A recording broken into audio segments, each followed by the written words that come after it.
Hi, all, and welcome to the third part of the mission series that I've been doing for the last 3 weeks. I pray that God has been blessing you, and I pray that God has been protecting you and encouraging you to get out into the mission field and to serve those who are in need of service. So today's topic, what I'm hoping to discuss, is sort of the idea of how to get out and there's what we talked about in the first week was how to do mission in your workplace and evangelize to your coworkers and to people that are nearest to you.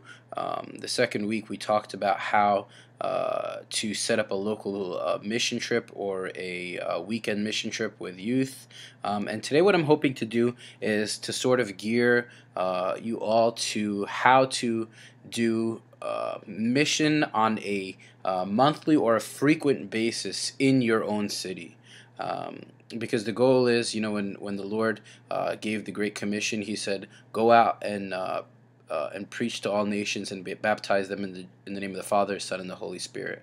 And He said, "Go out therefore and preach the gospel, starting with Judea, Samaria, Jerusalem, to the ends of the world." So how do we focus on Jerusalem and Judea, the places closest to us, the places that are, nearest to our own hearts and nearest to our own specific locations? So what I'd like to talk to you guys about is this idea of this campaign called Love Your City. And what Love Your City is the goal is that, how when we have local Coptic churches and, when we basically what happens when we are in our own cities and our own areas, people tend to in our local community tend to have a negative perspective of the Coptic Church. So in our own local church back home in New York, we went out one week and we decided that we wanted to love our local community. We wanted to spread the gospel to them, and we wanted to not just spread the gospel with words, but to spread the gospel with love, with action. We wanted to show them that love is a verb, love is action, love is not just an emotion, love is not just talk, but love is actually doing. So what we decided to do is one Saturday we decided to get together a group of youth, and we decided that we wanted to go out and to pass out gifts, clean up garbage by the local neighborhoods, mow people's lawns, knock on doors, and just introduce ourselves. What we wanted to do is just show the local community of Great Kills, New York and Staten Island, how much the local Coptic church loves them. And we got really astronomical feedback. People, when we knocked on their doors, some people were super happy to greet us, and they wanted to know more about the church and what we were about and where we were from. And we got the opportunity to share with them a little bit about the Coptic Church and invite them to services. And some people, but we had also completely different outcomes. Some people were really negative.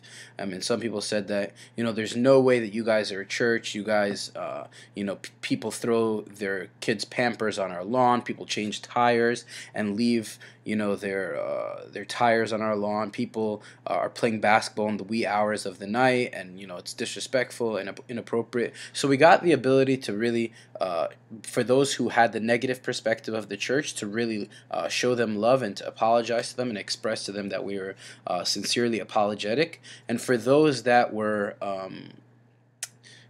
positive, we got to encourage them and invite them to our church. So what are the keys to loving your city? The first thing is that we have to, number one, think outside of the box. Everybody nowadays is doing soup kitchens, is doing pantries, is doing, children's hospitals and all these different things. So many churches are involved in those local services. But what we need to do, number one, is to think outside the box. Think about what your local area is in need of. Think about what the necessities are that people are having. What are the things that people desire and need in your area that haven't been addressed? So it needs, for us to think outside the box. And it sort of reminds me of the story of Nehemiah. Nehemiah was a cupbearer. He was, living in luxury, and he was, was completely detached from Jerusalem. But because Nehemiah had a heart for people and had a heart for those who were in need, he set out to go out and to rebuild the walls of Jerusalem. So the first thing that we need to do is, number one, to think outside the box. We need to think about creative ways to evangelize, creative ways to serve our local community, and creative ways to love people that are distant from us. So number one, think outside the box. Number two, identify the needs of the city. So if the needs of the city are, they need somebody to clean up their garbage. They need somebody to mow the lawns. There's a lot of elderly, and they need somebody to transport them to doctor's visits. There's a lot of poor people. Identify the needs that are in your city. And not every city is going to have the same needs. Everybody's going to have different needs that are around them. So what we need to do is identify the needs of the people that are in our local community. Number three, what we need to do is figure out 2 to 3 areas of focus. So when we're doing this Love Your City campaign, not everybody is going to be from your group that's serving is going to be very passionate about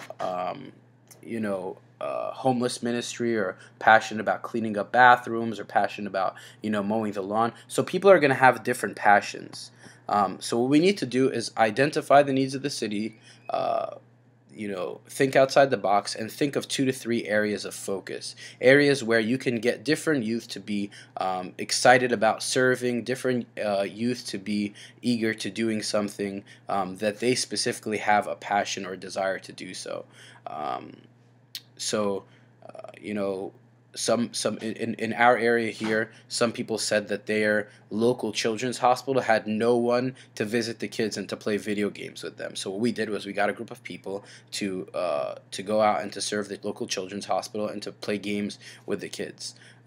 So what we need to do is figure out 2 to 3 areas of focus. And like I said, the fourth thing is we need to set up these groups based on the desires of the youth and their passions. The problem with so many youth these days is that we plug them into services that they're not very passionate about. So not everybody's passionate about homeless service. Not everybody's passionate about Sunday school. Not everybody's passionate about battered women's shelters. So what we need to do is figure out what are the passions of the youth and have them think about what are the needs in the cities and have them set up these groups or these services.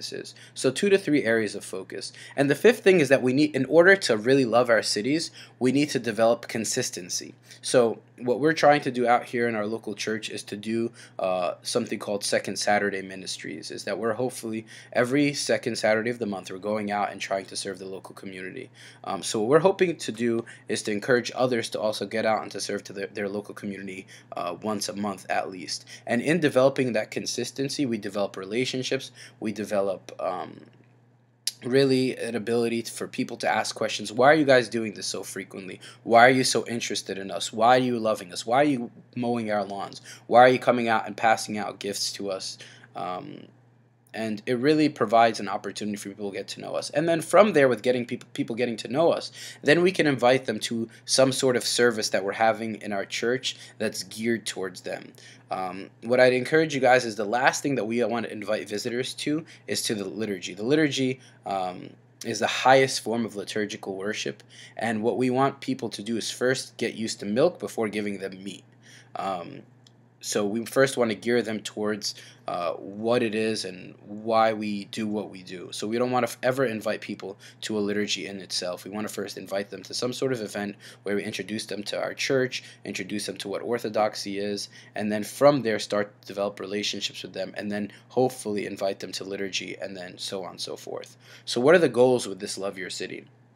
Number one is to show people that love is not an emotion, and to show people that our local churches are not just cultural hubs, but are places where we want to foster relationships with the local community. Number two is that we want to love people with no strings attached. In this day and age, there are very few people that do things without expecting things in return. So what we're hoping to do is to love people and show them that we don't want anything in return, but we want to just show them how much, number one, we love them, and most of all, how much Christ loves them. And we're hoping that we can be the hands and feet of Christ to those that we're serving. The third thing is that we want to show people that love is sincere and is generous and is eager. so that we don't want to show people that we're just doing this for the sake of doing it, but we want to show people that we sincerely love them, and that we're generous with our love, and that we're eager to help them in whatever capacity that we can. Um, the fourth thing is that we want to love people without speaking unless we're asked. So, like I said, people often think that we love with a hidden agenda, of trying to convert or trying to baptize or trying to do anything. So the goal is in the beginning is we want to love people without speaking. So people, will see our actions and they'll know that we're Christians by our love. We all know the song that we were taught since we were kids.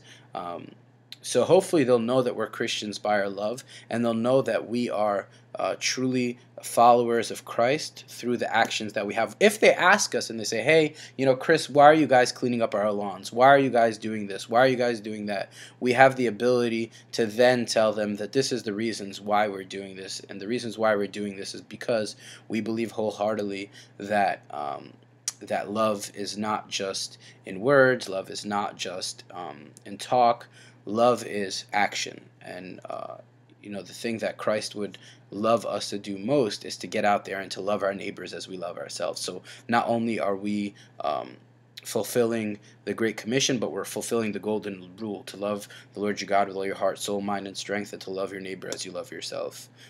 So that's the goal.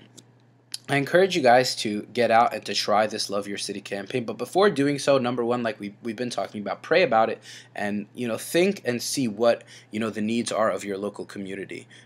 We don't want to just haphazardly do service. We don't want to just haphazardly do things that people don't necessarily need. So what we want to hopefully do is really think within ourselves and really ask, your local congressman, ask your local city council, ask, people that are involved in the community, what are the needs of the community. There was a church that I just recently read about. They were somewhere in Alabama, and they realized that the local foster care system wasn't working, and that there were hundreds of kids that were foster children that had no parents to take care of them, so they were just in shelters. So what they did was this local church partnered with the local, foster home agency, and what they did was they set out to invite all the church members in the community, and the foster care representative gave a talk about the need for people to adopt children, and within that night, 200 kids, which is actually all the kids that were in that local community, were adopted by parents. So the church challenged them to do something, and then the church was able to fulfill the needs of the local community. So they fulfilled the idea that the church is just not a place where people worship, but a church is a place where people are loving, and loving in a real way, where they're radically transforming the community that they're in. And we take that example from the example of the book of Acts. The church was catering to the widows, the church was catering to the poor, the church was catering to those who were sick, the church was doing various different things. So what we're hoping is that we resemble the Acts church, in that we will become those churches that are serving their communities in a real loving way, in a way that's revolutionary, in a way that's really showing people that we are truly Christians by our love. I pray and hope that each of us will be able to really think outside of the box, number one, to identify the needs of the community, number two, to figure out 2 or 3 areas of focus, to set up groups based on people's passions, and to address the people's needs on a monthly basis, or on a consistent basis. And like I said, the goals are to love the city in a real way, to love with no strings attached, to love with sincerity, eagerness, and to love without necessarily speaking, but to love with our actions. This Love Your City campaign is something that I pray and hope will change the youth's lives that are serving it, and will also change the local community's lives. What we did in our church was we invited them to our local church festival that we have on a yearly basis, where we have food, where we have activities, where we have games, and we also did tours for the people. What we did was we invited them to see the churches, and we gave people sort of an architectural explanation of why our churches are constructed in the way that they are. So, is it a dome? Is it an arc? Is it etc.? And then we explain to them what the altar looked like, why we use a red curtain, and all the symbolisms of the architecture of the church. And from there, people were super interested and super enthusiastic about getting to know the Coptic Church in a deeper and real way. So I pray that each of us are challenged and encouraged by this message, and I pray that each of us will get out there, will serve, will love our city, because if the church is not loving, then who else will? There's so much darkness in the world, and if the church isn't the hands and feet of Christ, who will be the hands and feet of Christ? So I encourage each of us to take the first week's talk, which was, to evangelize to our coworkers and to people that we're closest to. The second week's talk, which is to set up local mission trips, for youth to be encouraged and enthusiastic to serve. And three, for most importantly, for us to get out and to serve in our local community, to serve Jerusalem, Judea, Samaria, and eventually to the ends of the world. May God bless you all, and may God protect you all, and I pray that you are being blessed by Christ, and I pray that you would pray for me. And glory be to God forever and ever. Amen.